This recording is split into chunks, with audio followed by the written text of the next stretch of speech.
اسی طرح سے میں آپ کو بتاؤں، سیکولرزم کے اعتبار سے جو لوگ کوشش کر بھی گئے، سیکولرزم جو ہے سیدھے اس کا ترجمہ اگر آپ مجھ سے پوچھیں گے تو میں کہوں گا منافقت۔ یہ بھی اچھا وہ بھی اچھا، یہ بھی صحیح وہ بھی صحیح، ہم درمیان والے ہیں، اسی کو تو منافقت۔ بہرحال سیکولرزم میں کچھ اچھی چیزیں بھی ہیں، میں ساری چیزوں کی خرابی نہیں کر رہا ہوں۔ جب یہاں ہندوستان میں ہندو تھے اور مسلم تھے تو دیکھیں ایک شخص نے کوشش کی تھی، میں آپ کو بتاتا ہوں، بہت سارے لوگ کہتے ہیں نا سارے لوگ ایک ہو جائیں ایک ہو جائیں، میں بھی کہتا ہوں ایک ہو جائیں، لیکن تیسرے نہ بن جائیں۔ آپ اپنی آئیڈینٹی ختم کر کے دوسرے کے ساتھ ہونے کی بات نہ کریں، اپنے تشخص کے ساتھ رہیں، اور جتنے آپ کے ساتھ ضم ہو جاتے ہیں بہت اچھی بات ہے۔ کیا رسول پاک صلی اللہ علیہ وسلم نے اتحاد کا نعرہ نہیں لگایا تھا؟ اللہ کے نبی صلی اللہ علیہ وسلم نے سب کو ایک ساتھ ملانے کا حکم نہیں فرمایا تھا؟ حکم فرمایا، لیکن حضور اپنے آپ کو بدل کر ان کی طرح نہیں کیے، بلکہ ساروں کو بدل کر اپنے سانچے میں ڈھالنے کی کوشش کیا۔ یہی اسلام ہے۔ اب بھارت میں، ہندوستان میں ایک مسئلہ ایسا پیش آیا ہے، توجہ سے سنیں، اور بہت سارے لوگوں کو شاید ان کی فکر بدل جائے اس سے۔ ہندو تھے، مسلم تھے، ہندو اپنے ہندوانہ رسم و رواج میں تھے، پوجا میں ہیں، ان کے اپنے تہوار ہیں، ان کے اپنے شعار ہیں۔ مسلمانوں کی اپنی عبادتیں ہیں، ان کی مسجدیں ہیں، ان کے اپنا لباس ہے، ان کے اپنے تہوار ہیں۔ لیکن ایک صاحب آئے، گرو نانک۔ گرو نانک پوری دنیا گھومے ہوئے شخص۔ گرو نانک بغداد میں کئی سال تک چلہ کشی کی ہے۔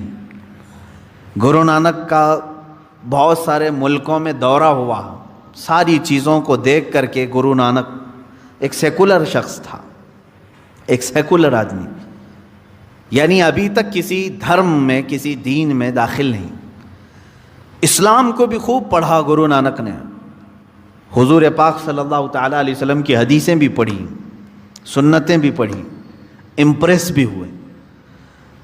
گوتم بدھ کی بھی تعلیمات پڑھی، گوتم بدھ کو بہت گہرائی سے پڑھا، دیکھا، امپریس ہوئے۔ رام کرشن کے بھی بہت سارے کہانیاں پڑھی، ہندوؤں کے پرانے معاملات دیکھے، کچھ اچھائیاں اس میں بھی تھی۔ ہندوستان آنے کے بعد گرو نانک نے کیا کیا؟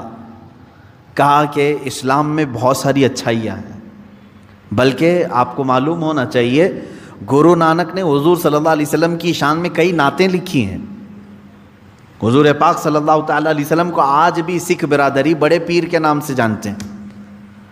اللہ کے حبیب صلی اللہ تعالیٰ علیہ وسلم کو بڑا ادب و احترام کرتے تھے۔ گرو نانک نے پگڑی کو لازم کیا اور اس کے فوائد بیان کیے۔ اللہ کے حبیب صلی اللہ تعالیٰ علیہ وسلم کی کئی سنتوں کو انہوں نے اپنی زندگی میں لازم قرار لیا، وہ امپریس تھے۔ خیر ہوا کیا؟ ایک سوچ یہ لے کر کے آئے، سارے دینوں کو ایک ہونا چاہیے، سارے لوگوں کو ایک ہو جانا چاہیے، ہندوؤں کو بھی، مسلمانوں کو بھی، بدھوں کو بھی، بدھسٹ جو ہیں ان سب کو ملا دینا چاہیے۔ تو انہوں نے دعوت دینا شروع کیا، ایک کام کرتے ہیں، اسلام کی کچھ اچھائیاں بھی ہم لے لیتے ہیں، ہندوؤں کی بھی چیزیں باقی رکھتے ہیں، بدھزم کی بھی کچھ چیزیں ہیں، بدھ مت کی بھی کچھ چیزیں باقی رکھتے ہیں، یہ سب ملا کر کے سارے لوگوں کو ایک کرتے ہیں۔ سوچا تو ٹھیک تھا اتحاد کے لیے، اس سوچ پر کام شروع کیا، لوگوں کو بلایا اور ایک لا ترتیب دیا، یہ اسلامی چیزیں، ہندو مت کی چیزیں، بدھ مت کی چیزیں سب جمع کیا۔ کچھ فالوور تو بن گئے، لیکن میرے عزیزو فرق کیا پڑا؟ ہندو ہندو ہی رہے، مسلمان مسلمان ہی رہے، تیسرے ایک اور برادری پیدا ہو گئی، ایک اور دین جنم لے لیا۔ کون سا؟ سکھ۔ انہوں نے کام کس لیے کیا تھا؟ سب کو متحد کرنے کے لیے۔ تو میں کہتا ہوں کبھی کبھار جو اس طرح کے اتحاد کی بات کرتے ہیں وہ ایک تیسرا فرقہ جنم دے دیتے ہیں، ان کو تو ملا نہیں سکتے۔ اسی لیے ہونا کیا چاہیے؟ آپ لوگ یہ سوچ رہے ہوں گے کہ اتحاد ہونا ہی نہیں چاہیے۔ نہیں، میں چاہتا ہوں اتحاد۔ قرآن نے کہا ہے عیسائیوں سے اتحاد کے لیے، کیسے؟ اللہ نے فرمایا تعالوا الی کلمۃ سواء بیننا وبینکم الا نعبد الا اللہ، اے رسول آپ ان کو بلا لیں، عیسائیوں کو، آ جاؤ، ایک پوائنٹ پہ ہم جمع ہو جاتے ہیں، ایک پوائنٹ پہ ہم جمع ہو جاتے ہیں جو تمہارے اور ہمارے درمیان ایک ہی ہے، کیا ہم بھی اللہ کے سوا کوئی دوسرا خدا نہیں مانتے، تم بھی خدا کے سوا کسی دوسرے کو نہ مانو، اس پوائنٹ پہ جمع ہوتے ہیں۔ یہ اتحاد ہے جو قرآن کی دعوت ہے، یہ دوستی ہے، اس طرح کی دوستی کرو آپ، میرے کسی اصول پر فرق آنے نہ پائے، اس طرح کی دوستی آپ کرو۔ بعض لوگ سمجھوتے اور مصلحتوں کے نام پر، دوستی کے نام پر اپنے آپ کو بھی چینج کر لے جاتے ہیں، اپنا آپ بھلا لیتے ہیں۔ اس کی مثال میں یوں سمجھا دوں آپ کو، کسی کا دل رکھنے کے لیے اتنا نہ گر جاؤ کہ تمہاری جڑیں ختم ہو جائیں۔ ہاں، آپ کا گھر، میرا گھر یہاں سامنے ہے، آپ کا گھر ادھر ہے، آپ نے کہا کہ ہمارے اور آپ کے درمیان تلخی ہے کھڑکی کے معاملے کو لے کر کے، میں نے کہا ٹھیک ہے، کھڑکی ادھر سے ادھر نکال دیا، فرق نہیں پڑے گا۔ سامنے والے نے کہا کہ کھڑکی آپ کی ادھر کھلتی ہے، اگر ادھر نہ ہو تو ہمارا آپ کا کوئی مسئلہ ہی نہیں، تو میں نے اتحاد کے لیے، ان سے محبت کے لیے اپنی کھڑکی بدل لی۔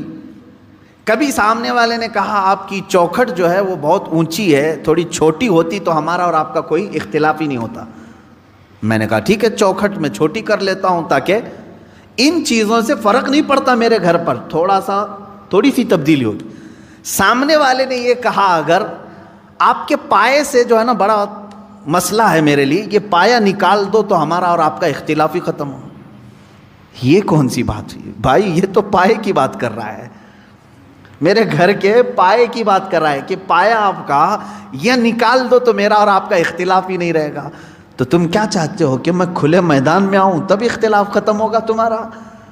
اسی طرح میرے عزیزوں، کبھی کبھار اتحاد کے نام پر آپ سے یہ کہا جائے گا صرف ٹوپی تمہاری ہمارے لیے دقت کی بات ہے، تم نکال دو، داڑھی تمہاری ہمارے لیے دقت کی بات ہے، نکال دو، ہمارا تمہارا اتحاد ہوگا۔ یہ کرتے کرتے مسلمان آج یہاں کو پہنچا کہ اب وہ یہ کہنے لگ گئے قرآن تمہارا اور ہمارا یہ بیچ میں ملنے نہیں دیتا، اس کو ہٹاؤ، تمہارا اور ہمارا اتحاد ہو جائے گا۔ یہ آگے پائے پر، آگے بنیاد پر بات۔ ہاں، اس طرح کی باتیں آج ہو رہی ہیں کہ قرآن جو ہے تمہیں منع کرتا ہے کافروں سے دوستی کے لیے، ایسی آیتیں ہیں، اس کو ہٹا کر باہر رکھ دو، تمہاری اور ہماری دوستی، اختلاف ختم ہو جائے گا۔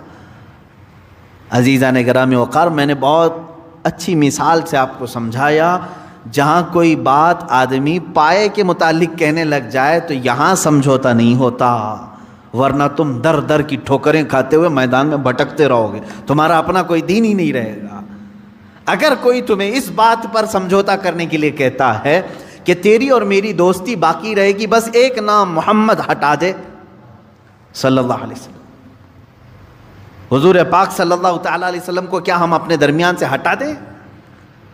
وہ تو پورے جڑ کی بات کر رہا ہے، تو یہاں سمجھوتا نہیں ہوتا۔ اس طرح کی دوستیوں سے اللہ رب العزت نے منع فرمایا، اے ایمان والو ان لوگوں سے دوستی نہ کرو۔ کس بنیاد پر؟ کہ کہیں وہ تمہیں کفر میں نہ لے جائیں۔ ہاں، میں نے ظاہر کر دیا آپ کے سامنے، تجارت میں دوستی ٹھیک ہے، پڑوس میں ہے نان مسلم کسی بھی دھرم کا رہنے والا، اس کے ساتھ دوستی رکھ سکتے ہو آپ۔ اگر وہ بھوکا ہے تو آپ کھانا کھلا سکتے ہو، اگر بے لباس ہے تو آپ لباس پہنا سکتے ہیں۔ اسلام نے یہ تمام چیزوں کی اجازت دی۔ تجارت میں تم معاملات کر سکتے ہو، پڑوس ہونے کے اعتبار سے معاملات کر سکتے ہو، تمہارے کلیگ ہیں، ایک ساتھ نوکری کرتے ہیں، جاب کرتے ہیں، ایک دوسرے کے ساتھ پڑھتے پڑھاتے ہیں، ان معاملات میں تم تعلقات رکھ سکتے ہو۔ یہاں جو ممانعت آئی ہے وہ دینی معاملات کے سلسلے میں۔ اسی لیے میں کہتا ہوں عام مسلمانوں کو یہ چاہیے کہ وہ دینی معاملات میں ان لوگوں کے ساتھ ڈسکشن پر بھی نہ جائیں، نہ کریں۔ ہاں، جب کبھی دھارمک معاملات پر بات کرنے کی نوبت آ جائے تو ان لوگوں سے یہ کہیں کہ ہمارے دھرم کو جو زیادہ جانتا ہے وہ بیٹھے، تمہارے دھرم کو جو زیادہ جانتا ہے وہ بیٹھے، یا ان کی فیلڈ ہے وہ گفتگو کریں گے، ورنہ تمہیں ان تمام چیزوں میں الجھا کر کے کبھی قرآن کے بارے میں تم سے سوال کر دے گا، تمہارے قرآن میں ایسی بات آئی ہے، کیا ضروری ہے تم کو ہر چیز کا اس کو جواب دینا؟ اب مثال کے طور پر کوئی میڈیکل کا اسٹوڈنٹ ہے، اس سے ایگریکلچر کے بارے میں پوچھا جا رہا ہے تو کیا ضروری ہے اس کو ہر چیز کا جواب دینا؟ وہ بس اتنا کہہ دے کہ ایگریکلچر کا جو اسٹوڈنٹ ہے اس سے یہ رابطہ کر لیں، آپ وہاں کے ٹیچر سے آپ پوچھ لیں، میری فیلڈ نہیں ہے۔ تمام نوجوانوں سے میں یہی کہوں گا کہ آج کے زمانے میں ڈیبیٹ کا سلسلہ بہت شوق سے دیکھا جاتا ہے اور کیا بھی جاتا ہے۔ ہاں، میں نے اس سے قبل شاید بتایا ہوگا، رات کے 3 بج رہے تھے، ایک بار مجھے فون آیا رمضان کے ہی موسم، اسی رمضان کے وقت رات کے 3 بجے کے قریب، شہری کو ابھی تھوڑا ٹائم باقی تھا، اور اتنی رات کو فون آئے تو تھوڑا سا قلق ہوتا ہے کہ پتہ نہیں کوئی ایمرجنسی تو نہیں۔ جھٹ سے میں نے اٹھایا، نیند خراب، سامنے والے نے کہا کہ حضرت ایک بہت ضروری مسئلہ ہے۔ کہا کہ کیا بات ہے بیٹا؟ کہا مناظرہ چل رہا ہے، ایک سوال آ گیا ہے۔ مناظرہ چل رہا ہے، مناظرے کے بیچ میں رات کے 3 بجے مناظرہ چل رہا ہے۔ اچھا، کس کے ساتھ؟ کہا کہ وہ سلفی اہل حدیث ہے اور ان کے ساتھ مناظرہ چل رہا ہے۔ مسئلہ کیا ہے؟ حضور پاک صلی اللہ تعالیٰ علیہ وسلم کی ذات کو لے کر کے کوئی مسئلہ تھا۔ میں نے کہا اتنی رات میں یہ اٹھا کر کے پوچھ رہا ہے۔ میں نے کہا بیٹا یہ کہاں چل رہا ہے؟ کہا بس حضرت ہمارے گلی کے باہر، ہم گھر کے باہر ہی بیٹھے ہوئے ہیں، یہ کٹے پر بیٹھ کر رات کے 3 بجے مناظرہ چل رہا ہے اور فون لگا رہے ہیں ہمیں رات کے 3 بجے۔ عزیزان گرامی وقار، میں بچوں سے کہتا ہوں، اے میرے عزیزو، یہ تمہاری فیلڈ نہیں۔ کسان کے ہاتھ میں اگر چاقو دے کر کے کہو کہ پیٹ کا آپریشن کرے تو پھر وہ کیا کرے گا؟ معلوم ہے کیا کرے گا؟ جس طرح وہ کدال اور پھاوڑا چلاتا ہے کھیتی باڑی میں، اسی طرح تمہارے جسم کے ساتھ بھی چلائے گا۔ دین کے اصول اور دین کی باریکیاں علماء کے لیے چھوڑ دیں، یہ تمام ڈیبیٹ کا حصہ بننے کی کوشش نہ کریں۔ خاص طور پر نان مسلم کو اس طرح کی دعوت دینا، ڈیبیٹ کرنے کے لیے بلانا، میں کہتا ہوں یہ سب کی فیلڈ نہیں ہے۔ اللہ تبارک و تعالیٰ نے جو آیت کریمہ میں فرمایا، اے ایمان والو کافرین کو دوست نہ بناؤ مومنین کے سوا، تو یہاں کون سی دوستی مراد ہے؟ دینی معاملات کی دوستی۔ اس کو سمجھ کر کے چلیں، دینی معاملات کی دوستی اسلام نے ناجائز رکھا ہے، باقی دوسرے معاملات میں دوستی کو ہم نے جائز